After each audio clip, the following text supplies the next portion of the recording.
Hi, and welcome back to Plan9Crunch, where every week we read out of a cult genre novel. I'm Joe Gibson, and this week we'll be reading from A Werewolf Remembers, The Testament of Lawrence Stewart Talbot by Dello Stritto. We've read from this before, but sometimes we revisit the books that we read. Often when I revisit a book, I'll read the death scene of the respective character, and the brilliant thing about this book is that I can do that every single time for like 5 more times now, and there'd still be enough death scenes in here to get through that. I think of this and Frank's depiction of Lawrence as the quintessential version of Lawrence's journey. Otherwise, you can watch the movies. The movies have a bit more issues between them, things that don't quite line up, continuity mistakes, and Dello Stritto tries to reconcile those. However, he also cast it firmly in Lawrence's perspective, which means the scenes with other people are lost, which I find interesting. I'll read from what covers the end of the 1941 movie, The Wolfman, the first movie with Talbot, his first death, as it were. I planned to leave Llanwelly forever that night. Then I saw Father, then ellipsis to a thing. To him, the terror in my eyes meant weakness. What he could not see were the visions behind my fears. I now had fantasies of him, too, of lunging at him and tearing away his face. That face and the faces of dozens of Talbot portraits that looked down on me would judge me no more. Maleva's magic had somehow returned me to human form, but carnal desire still dominated my mind. I tried to explain everything to him. He thought me insane. This talk of werewolves and pentagrams, you're not a child, Larry. You're a grown man, and you believe in the superstitions of a gypsy woman. Outside, we could hear the hunt for the wolf in full sway. Dozens of men swept through the woods, seeking to drive it into the open. They had no idea that I was their prey hiding in Talbot Castle. I wanted to go out to them, but Father forbade it. His plans sounded crazy to me, but I wanted to believe it.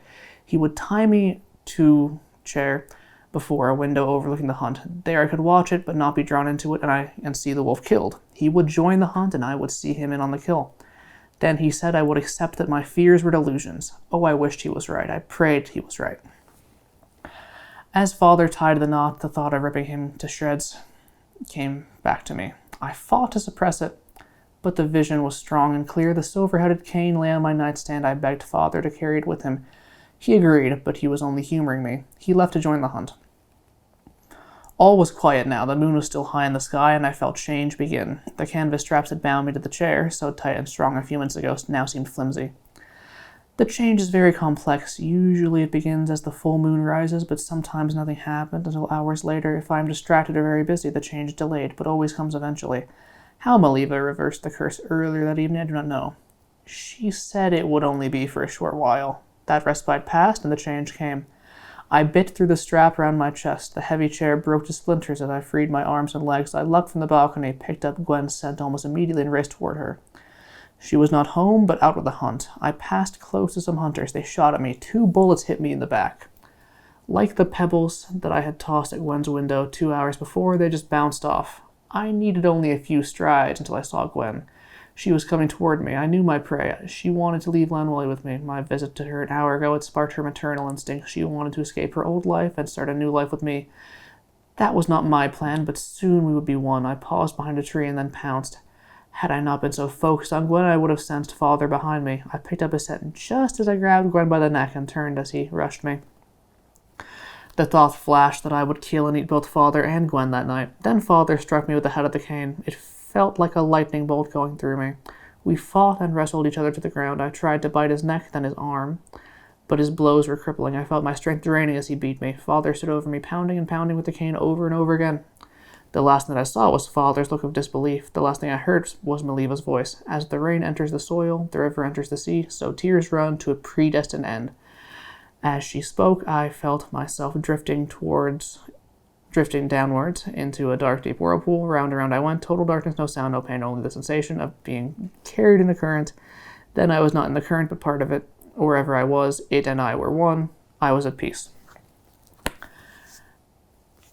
A very accurate representation of the end of the movie from Lawrence's perspective, but we also do have the Father's perspective in the movie, and if you're wondering how the movie presents things a little bit differently, I encourage you to watch the original 1941 Wolfman wherever you can.